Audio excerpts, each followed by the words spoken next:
Oui, Monsieur le Ministre, comme Laurence Bas vient de vous le dire lors de la discussion du budget 2019, après avoir largement utilisé le levier fiscal, vous cherchez aujourd'hui, enfin, à mettre en adéquation les crédits inscrits au budget et la réalité de leur consommation.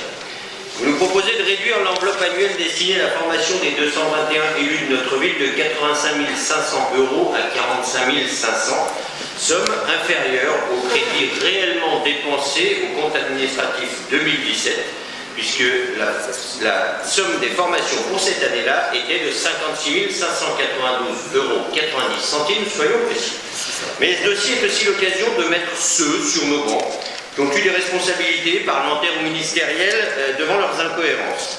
En effet, la proposition de loi sénatoriale de 2012, portée par Jacqueline Gourault, qui fut ministre sous vos ordres, est devenue loi en mars 2015 et prévoit le report des crédits non consommés d'un exercice à l'autre, et ce jusqu'à la fin de chaque mandat, soit jusqu'en mars 2020 pour ce qui nous concerne.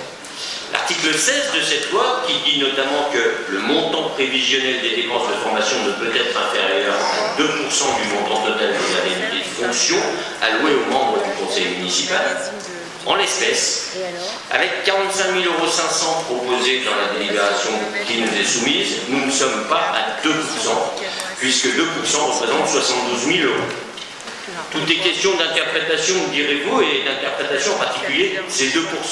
Soit on y inclut les reports des années antérieures, soit on ne les inclut pas.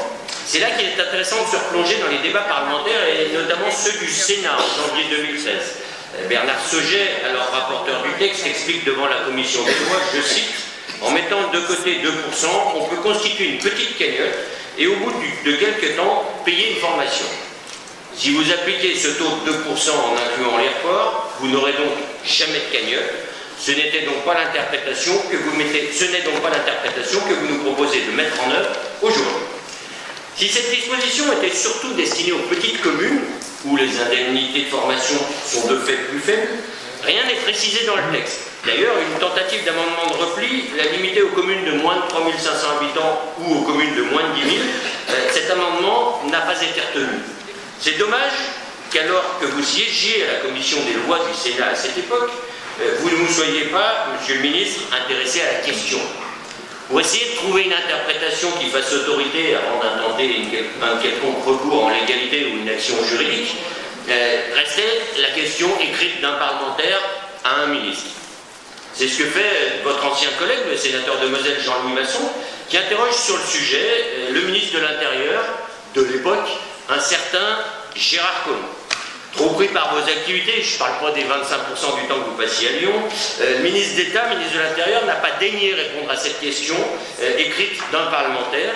En nous proposant cette délibération, vous nous donnez aujourd'hui votre réponse et votre interprétation. J'espère que ni Jacqueline Gourault, qui, ironie du sort, était l'auteur de la proposition de loi et qui doit aujourd'hui répondre à la question que vous lui avez laissée sur le bureau en partant, ni le préfet, à qui appartient le contrôle de l'égalité, ne vous contrediront. Nous ne partageons pas votre interprétation et nous abstiendrons sur ce dossier.